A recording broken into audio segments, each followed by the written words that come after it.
Hello everyone, in this video we will be discussing about the dimensioning theory, and the very first thing about dimensioning theory are the dimensioning components which we have to discuss. So first are the extension lines, and you have already understood these are the extension lines, and then are the dimension lines, these are those, this one, and then are the dimension numbers, these are the numbers for angle, this one for the length, this one for the diameter with a phi, this one for the radius with an r in front of it, and then are the leader lines. These are the leader lines which are used to give some note, and these are basically called the local notes. Now let's first discuss the extension lines.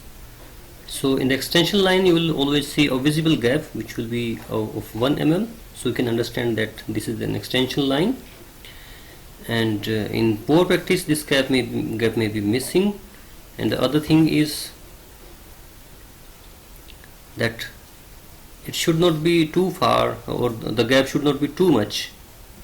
Also it should be small, just 1 mm. Then is the extension line.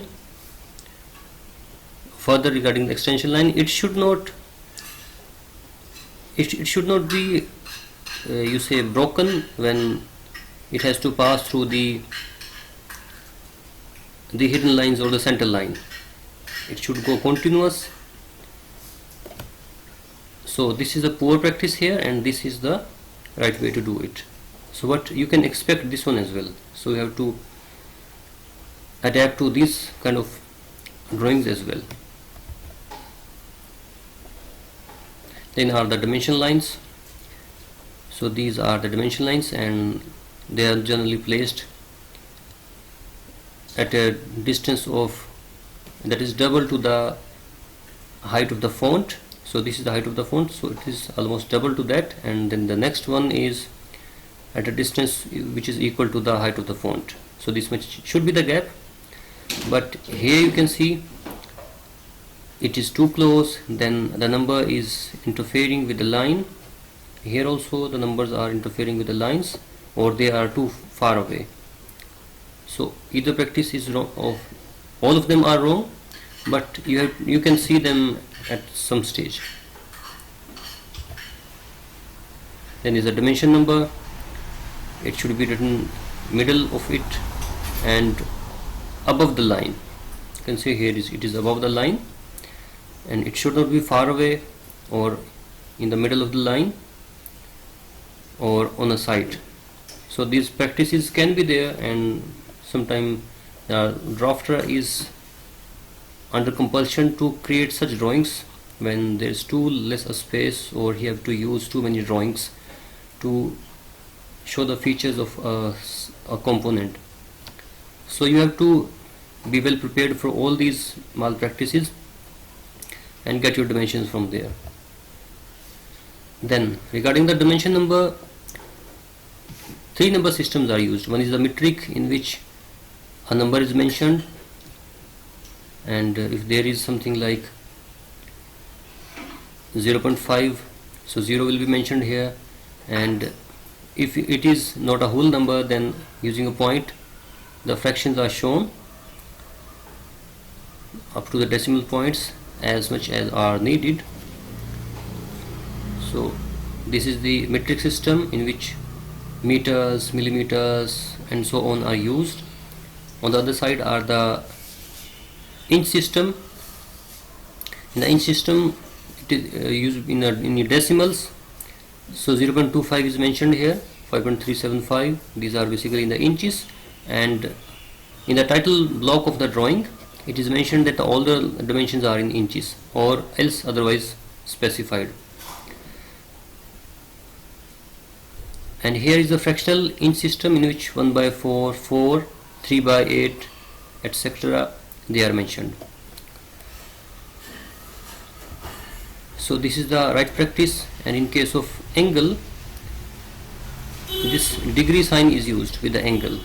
This one is for feet or minutes in case of angle, and this one, these two basically are used for inches in case of length, and seconds in case of angle.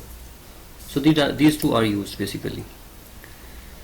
So this is the right practice, and mentioning the millimeters here or inches here is a poor practice, and it should be avoided, because it is clear that all the dimensions are in millimeters, and omitting this degree sign is also a poor practice. It should be there.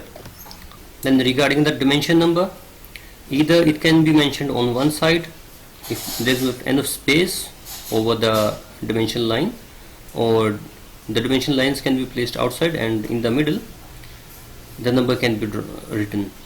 So this can also be done, but if there is not enough space, then it can be written on one side as well.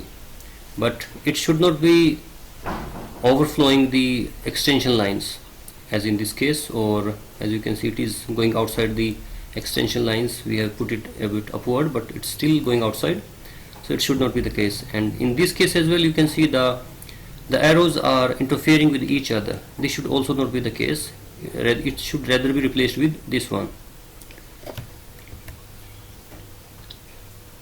Now, how we have to write the dimension number, or how we can expect the dimension number to be?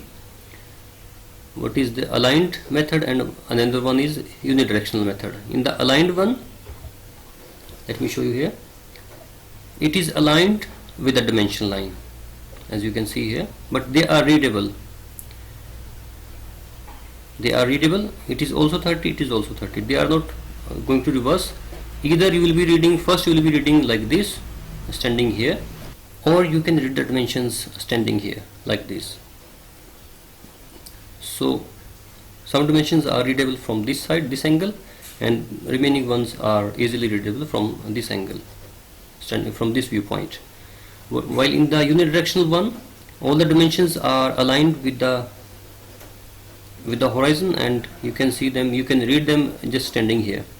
So to accommodate all of them, we have broken the dimension lines and placed the dimension number in the middle of them. So this one is preferred because it is more natural, while this is more reading friendly. Now with the case of angles, same is here. First you can read them from here, but the remaining one you can read from here. So dimensions have to be placed like this. While in the unidirectional, they are all readable standing here from this side of the sheet. Then at the local notes. In the local notes, the good practice is to place the local note a bit outside the component itself, and place it here. And it should not be too far, or it should not be like this, written like this, or it should not be over the dimension line. It should be rather over the leader line. But you should be prepared with all these malpractices.